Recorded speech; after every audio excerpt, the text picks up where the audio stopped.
सादर नमस्कार साथियों, प्रस्तुत है मुंशी प्रेमचंद जी की लिखी हुई कहानी त्रिया चरित्र का अंतिम भाग। पिछले भाग में आपने सुना सेठ लगनदास का गोद लिया पुत्र मगनदास की जिंदगी शानदार गुजर रही थी। पर सेठ लगनदास के 70 की उम्र में पिता बनते ही संपत्ति के वारिस मगनलाल दर दर भटकने को मजबूर हो जाते हैं। मगनदास की शादी हो चुकी है। पत्नी इंदिरा उन्हें दूसरी दौलतजादियों जैसी लगती है। वो सब कुछ छोड़ छाड़ कर एक गांव में चले आते हैं, जहां इंदिरा की मालिन चंपा और उसकी भतीजी रंभा उनके साथ रहने लगती हैं। क्या मगनदास और इंदिरा दोबारा मिल पाएंगे? सुने आगे। नागपुर इस गांव से 20 मील की दूरी पर था। चंपा उसी दिन चली गई और तीसरे दिन रंभा के साथ लौट आई। यह उसकी भतीजी का नाम था।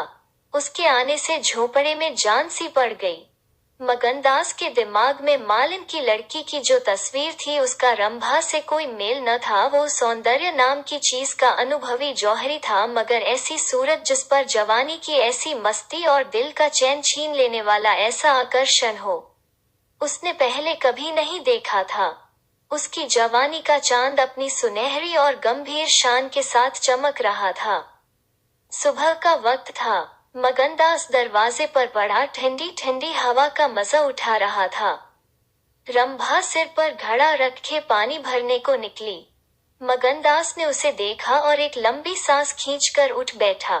चेहरा मोहरा बहुत ही मोहक, ताजे फूल की तरह खिला हुआ चेहरा, आंखों में गंभीर सरलता। मगनदास को उसने भी देखा। चेहरे पर लाज की लाली दौड़ गई। प्रेम ने पहला वार किया। मगनदास सोचने लगा, क्या तकदीर यहाँ कोई और गुल खिलाने वाली है? क्या दिल मुझे यहाँ भी चैन न लेने देगा? रंभा, तू यहाँ नाहक आए, नाहक एक गरीब का खून तेरे सर पर होगा। मैं तो अब तेरे हाथों बिक चुका, मगर क्या तू भी मेरी हो सकती है? लेकिन नहीं, इतनी जल्दबाजी ठीक नहीं। दिल का सौदा सोच समझ कर करना चाहिए। तुमको अभी जब्त करना होगा। रंभा सुंदरी है, मगर झूठे मोती की आब और ताब उसे सच्चा नहीं बना सकती। तुम्हें क्या खबर कि उस भोली लड़की के कान प्रेम के शब्द से परिचित नहीं हो चुके हैं? अगर कुछ दिनों की दिलबस्तगी के लिए कुछ चाहिए तो तुम आजाद हो, मगर यह नाजुक मामला है, जरा संभल के कदम रखना। पेशेवर जातों में दिखाई पड़ने वाला सौंदर्य अक्सर नैतिक बंधनों से मुक्त होता है। 3 महीने गुजर गए। मगनदास रंभा को ज्यों-ज्यों बारीक से बारीक निगाहों से देखता, त्यों-त्यों उस पर प्रेम का रंग गाढ़ा होता जाता था।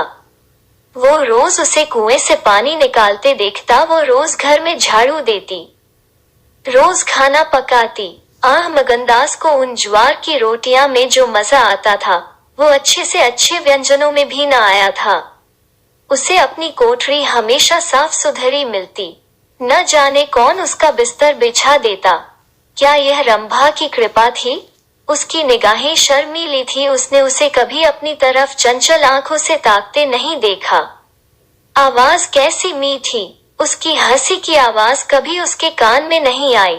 अगर मगनदास उसके प्रेम में मतवाला हो रहा था तो कोई ताज्जुब की बात नहीं थी। उसकी भूखी निगाहें बेचैनी और लालसा में डूबी हुई हमेशा रंभा को ढूंढा करती। वो जब किसी गांव को जाता तो मीलों तक उसकी जिद्दी और बेताब आंखें मुड़ मुड़ कर झोपड़े के दरवाजे की तरफ आती। उसकी ख्याति आसपास फैल गई थी, मगर उसके स्वभाव की सरलता और उदार हृदयता से अक्सर लोग अनुचित लाभ उठाते थे। इंसाफ पसंद लोग तो स्वागत सत्कार से काम निकाल लेते, और जो लोग ज्यादा समझदार थे वे लगातार तकाजों का इंतजार करते। चूंकि मगनदास इस फन को बिल्कुल नहीं जानता था, बावजूद दिन रात की दौड़ धूप के गरीबी से उसका गला न छूटता। जब वो रंभा को चक्की पीसते हुए देखता तो गेहूं के साथ उसका दिल भी पिस जाता था। वो कुएं से पानी निकालती तो उसका कलेजा निकल आता। जब वो पड़ोस की औरतों के कपड़े सीती तो कपड़ों के साथ मगनदास का दिल छिद जाता। मगर कुछ बस था न काबू। मगनदास की हृदय भेदी दृष्टि को इसमें तो कोई संदेह नहीं था कि उसके प्रेम का आकर्षण बिल्कुल बेअसर नहीं है, वरना रंभा की उन वफा से भरी हुई खातिरदारियों की तुक वो कैसे बिठाता। वफा ही वो जादू है, रूप के गर्व का सिर नीचा कर सकता है, मगर प्रेमिका के दिल में बैठने का मादा उसमें बहुत कम था। कोई दूसरा मनचला प्रेमी अब तक अपने वशीकरण में कामयाब हो चुका होता, लेकिन मगनदास ने दिल आशिक का पाया था और जबान माशूक की। एक रोज शाम के वक्त चंपा किसी काम से बाजार गई हुई थी और मगनदास हमेशा की तरह चारपाई पर पड़ा सपने देख रहा था। रंभा अद्भुत छटा के साथ आकर उसके सामने खड़ी हो गई। उसका भोला चेहरा कमल की तरह खिला हुआ था और आंखों से सहानुभूति का भाव झलक रहा था। मगनदास ने उसकी तरफ पहले आश्चर्य और फिर प्रेम की निगाहों से देखा और दिल पर जोर डालकर बोला, आओ रंभा, तुम्हें देखने को बहुत दिन से आंखें तरस रही थीं। रंभा ने भोलेपन से कहा, मैं यहाँ न आती तो तुम मुझसे कभी न बोलते। मगनदास का हौसला बढ़ा, बोला, बिना मर्जी पाए तो कुत्ता भी नहीं आता। रंभा मुस्कराई, कली खिल गई, मैं तो आप ही चली आई। मगनदास का कलेजा उछल पड़ा।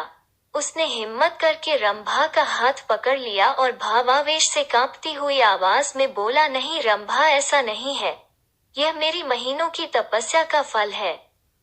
मगनदास ने बेताब होकर उसे गले से लगा लिया। जब वो चलने लगी तो अपने प्रेमी की ओर प्रेम भरी दृष्टि से देखकर बोली, अब यह प्रीत हमको निभानी होगी। पौ फटने के वक्त जब सूर्य देवता के आगमन की तैयारियां हो रही थी, मगनदास की आंखें खुली, रंभा आटा पीस रही थी। उस शांतिपूर्ण सन्नाटे में चक्की की घुमर घुमर बहुत सुहानी मालूम होती थी और वो उसके सुर से सुर मिलाकर अपने प्यारे ढंग से गा रही थी। झुलनिया मोरी पानी में गिरी, मैं जानू पिया मौको मने है उल्टी मनावन मोको बड़ी। झुलनिया मोरी पानी में गिरी, साल भर गुजर गया। मगनदास की मोहब्बत और रंभा के सलीके ने मिलकर उस वीरान झोपड़े को कुंज बाग बना दिया। अब वहां गायें थी, फूलों की क्यारियां थीं और कई देहाती ढंग के मोड़े थे। सुख सुविधा की अनेक चीजें दिखाई पड़ती थीं। एक रोज सुबह के वक्त मगनदास कहीं जाने के लिए तैयार हो रहा था कि एक संभ्रांत व्यक्ति अंग्रेजी पोशाक पहने उसे ढूंढता हुआ आ पहुंचा और उसे देखते ही दौड़कर गले से लिपट गया। मगनदास और वो दोनों एक साथ पढ़ा करते थे। वो अब वकील हो गया था। मगनदास ने भी अब पहचाना और कुछ झेपता और कुछ झिझकता उससे गले लिपट गया। बड़ी देर तक दोनों दोस्त बातें करते रहे। बातें क्या थी, घटनाओं और संयोगों की एक लंबी कहानी थी। कई महीने हुए सेठ लगनदास का छोटा बच्चा चेचक की नजर हो गया। सेठ जी ने दुख के मारे आत्महत्या कर ली और अब मगनदास सारी जायदाद, कोठी, इलाके और मकानों का एक छत्र स्वामी था। सेठानियों में आपसी झगड़े हो रहे थे। कर्मचारियों ने गबन को अपना ढंग बना रखा था। बड़ी सेठानी उसे बुलाने के लिए खुद आने को तैयार थी, मगर वकील साहब ने उन्हें रोका था। तब मगनदास ने मुस्कुरा कर पूछा, तुम्हें क्यों कर मालूम हुआ कि मैं यहाँ हूँ? तो वकील साहब ने फरमाया, महीने भर से तुम्हारी टोह में हूँ। सेठ मक्खनलाल ने अता पता बतलाया। तुम दिल्ली पहुँचे और मैंने अपना महीने भर का बिल पेश किया। रंभा अधीर हो रही थी कि यह कौन है और इनमें क्या बातें हो रही हैं। 10 बजते बजते वकील साहब मगनदास से एक हफ्ते के अंदर आने का वादा लेकर विदा हुए। उसी वक्त रंभा आ पहुंची और पूछने लगी, ये कौन थे? इनका तुमसे क्या काम था? मगनदास ने जवाब दिया, यमराज का दूत। रंभा, क्या असगुन बकते हो? मगन, नहीं नहीं रंभा, यह असगुन नहीं है, यह सचमुच मेरी मौत का दूत था। मेरी खुशियों के बाग को रौंदने वाला, मेरी हरी भरी खेती को उजाड़ने वाला। रंभा, मैंने तुम्हारे साथ दगा की है, मैंने तुम्हें अपने फरेब के जाल में फंसाया है, मुझे माफ करो। मोहब्बत ने मुझसे यह सब करवाया। मैं मगन सिंह ठाकुर नहीं हूँ, मैं सेठ लगनदास का बेटा और सेठ मक्खनलाल का दामाद हूँ। मगनदास को डर था कि रंभा यह सुनते ही चौंक पड़ेगी और शायद उसे जालिम, दगाबाज कहने लगे। मगर उसका ख्याल गलत निकला। रंभा ने आंखों में आंसू भरकर सिर्फ इतना कहा, तो क्या तुम मुझे छोड़कर चले जाओगे? मगनदास ने उसे गले लगाकर कहा, हाँ। रंभा, क्यों? मगन, इसलिए कि इंदिरा बहुत होशियार, सुंदर और धनी है। रंभा, मैं तुम्हें न छोड़ूंगी। कभी इंदिरा की लौड़ी थी, अब उनकी सौत बनूंगी। तुम जितनी मेरी मोहब्बत करोगे, उतनी इंदिरा की तो न करोगे, क्यों? मगनदास इस भोलेपन पर मतवाला हो गया। मुस्कराकर बोला, अब इंदिरा तुम्हारी लौड़ी बनेगी, मगर सुनता हूँ वो बहुत सुंदर है, कहीं मैं उसकी सूरत पर लुभा न जाऊं। मर्दों का हाल तुम नहीं जानती, मुझे अपने ही से डर लगता है। रंभा ने विश्वास भरी आंखों से देखकर कहा, क्या तुम भी ऐसा करोगे? ओह, जो जी में आए करना, मैं तुम्हें न छोड़ूंगी।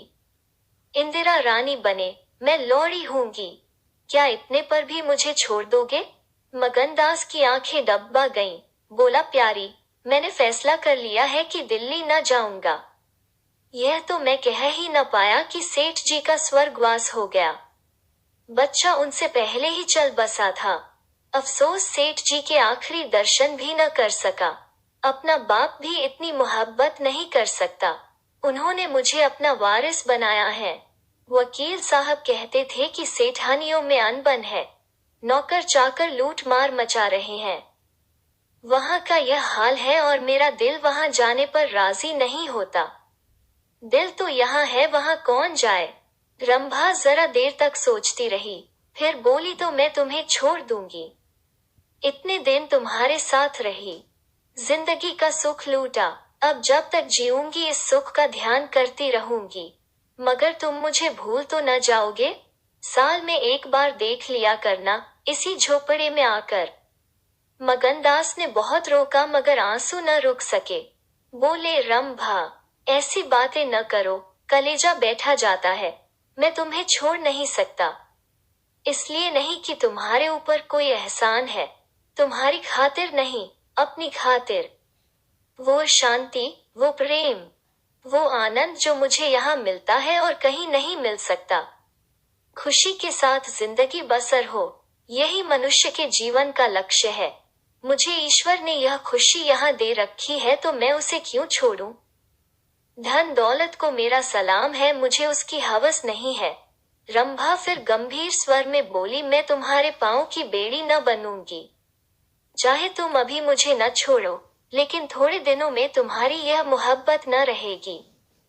मगनदास को कोड़ा लगा, जोश से बोला, तुम्हारे सिवा इस दिल में अब कोई और जगह नहीं पा सकता। रात ज्यादा हो गई थी, अष्टमी का चांद सोने जा चुका था। दोपहर के कमल की तरह साफ आसमान में सितारे खिले हुए थे। किसी खेत के रखवाले की बांसुरी की आवाज, जिसे दूरी ने तासीर, सन्नाटे न सुरीलापन और अंधेरे ने आत्मिकता का आकर्षण दे दिया था, कानों में आ जा रही थी कि जैसे कोई पवित्र आत्मा नदी के किनारे बैठी हुई पानी की लहरों से या दूसरे किनारे के खामोश और अपनी तरफ खींचने वाले पेड़ों से अपनी जिंदगी की गम की कहानी सुना रही है। मगनदास सो गया मगर रंभा की आंखों में नींद न आई। सुबह हुई तो मगनदास उठा और रंभा को पुकारने लगा, मगर रंभा रात ही को अपनी चाची के साथ वहां से कहीं चली गई थी। मगनदास को उस मकान के दरो दीवार पर एक मनहूसियत सी छाई हुई मालूम हुई कि जैसे घर की जान निकल गई हो। वो घबराकर उस कोठरी में गया जहां रंभा रोज चक्की पीसती थी, मगर अफसोस आज चक्की एकदम निश्चल थी। फिर वो कुएं की तरह दौड़ा गया, लेकिन ऐसा मालूम हुआ कि कुएं ने उसे निगल जाने के लिए अपना मुंह खोल दिया है। तब वो बच्चों की तरह चीख उठा। वो रोता हुआ फिर उसी झोपड़ी में आया जहां कल रात तक प्रेम का वास था, मगर उस वक्त वो शोक का घर बनी हुई थी। जब जरा आंसू थमे तो उसने घर में चारों तरफ निगाह दौड़ाई। रंभा की साड़ी अग्नि पर पड़ी हुई थी। एक पिटारी में वो कंगन रखा हुआ था जो मगनदास ने उसे दिया था। बर्तन सब रखे हुए थे, साफ और सुधरे। मगनदास सोचने लगा, रंभा, तूने रात को कहा था मैं तुम्हें छोड़ दूंगी। क्या तूने वो बात दिल से कही थी? मैंने तो समझा था तू दिल लगी कर रही है। नहीं तो तुझे कलेजे में छिपा लेता। मैं तो तेरे लिए सब कुछ छोड़े बैठा था। तेरा प्रेम मेरे लिए सब कुछ था। आह, मैं यूं बेचैन हूँ। क्या तू बेचैन नहीं है? हाय, तू रो रही है। मुझे यकीन है कि तू अब भी लौट आएगी। फिर सजीव कल्पनाओं का एक जमघट उसके सामने आया। वे नाजुक अदाएं, वे मतवाली आंखें, वे भोली भाली बातें, वे अपने को भूली हुई मेहरबानियां, वो जीवनदायी मुस्कान, वे आशिकों जैसी दिलजोइयां, वो प्रेम का नशा, वो हमेशा खिला रहने वाला चेहरा, वो लचक लचक कर कुएं से पानी लाना, वो इंतजार की सूरत, वो मस्ती से भरी हुई बेचैनी, ये सब तस्वीरें उसकी निगाहों के सामने हमरतनाक बेताबी के साथ फिरने लगी। मगनदास ने एक ठंडी सांस ली और आंसुओं और दर्द की उमड़ती हुई नदी को मर्दाना जबत से रोककर उठ खड़ा हुआ। नागपुर जाने का पक्का फैसला हो गया। तकिए के नीच से संदूक की कुंजी उठाई तो कागज का एक टुकड़ा निकल आया। यह रंभा की विदा की चिट्ठी थी। प्यारे, मैं बहुत रो रही हूँ। मेरे पैर नहीं उठते, मगर मेरा जाना जरूरी है। तुम्हें जगाऊंगी तो तुम जाने न दोगे। कैसे जाऊं? अपने प्यारे पति को कैसे छोऊं? किस्मत मुझसे यह आनंद का घर छुड़वा रही है। मुझे बेवफा न कहना, मैं तुमसे फिर कभी मिलूंगी। मैं जानती हूँ कि तुमने मेरे लिए यह सब कुछ त्याग दिया है, मगर तुम्हारे लिए जिंदगी में बहुत कुछ उम्मीदें हैं। मैं अपनी मोहब्बत की धुन में तुम्हें उन उम्मीदों से क्यों दूर रखूं? अब तुमसे जुदा होती हूँ। मेरी सुध मत भूलना, मैं तुम्हें हमेशा याद रखूंगी। ये आनंद के दिन कभी न भूलेंगे। क्या तुम मुझे भूल सकोगे? तुम्हारी प्यारी रंभा। मगनदास को दिल्ली आए हुए 3 महीने गुजर चुके हैं। इस बीच उसे सबसे बड़ा जो निजी अनुभव हुआ वो यह था कि रोजी की फिक्र और धंधों की बहुतायत से उमड़ती हुई भावनाओं का जोर कम किया जा सकता है। 1.5 साल पहले का बेफिक्र नौजवान अब एक समझदार और सूझबूझ रखने वाला आदमी बन गया था।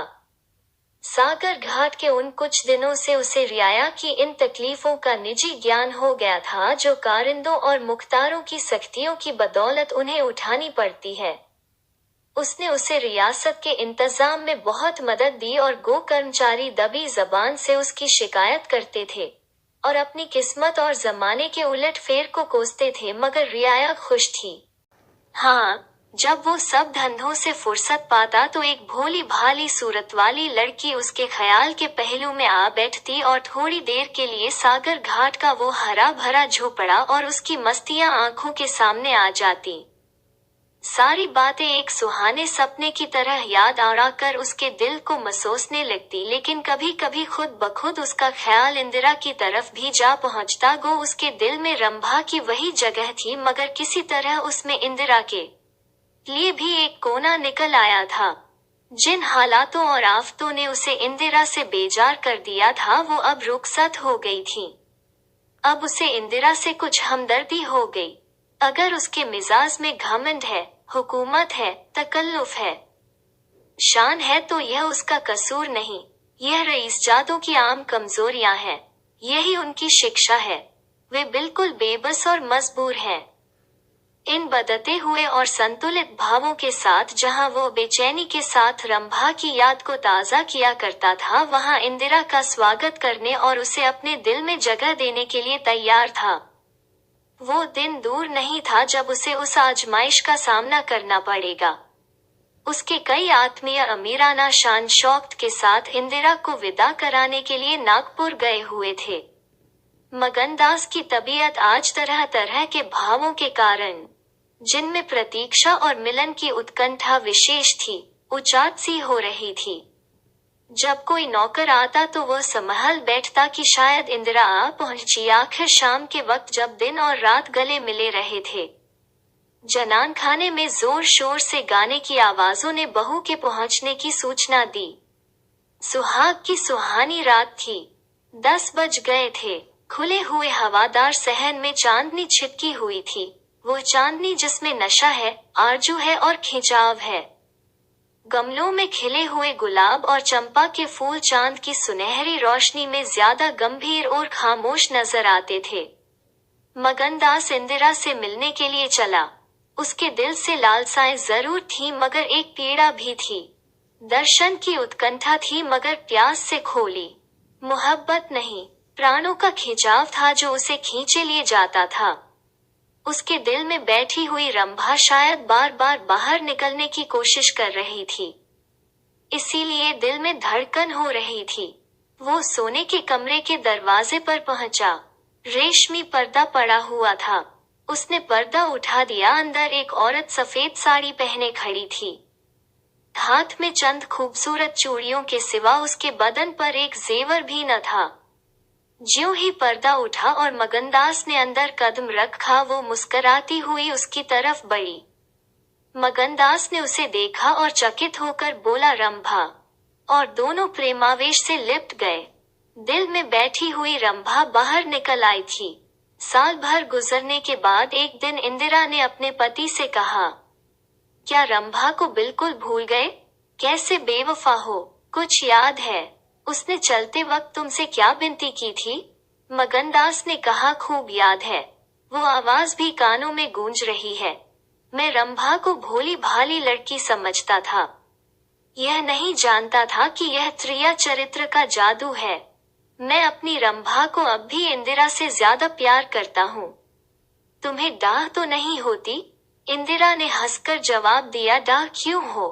तुम्हारी रंभा है तो क्या मेरा मगन सिंह नहीं है? मैं अब भी उस पर मरती हूँ।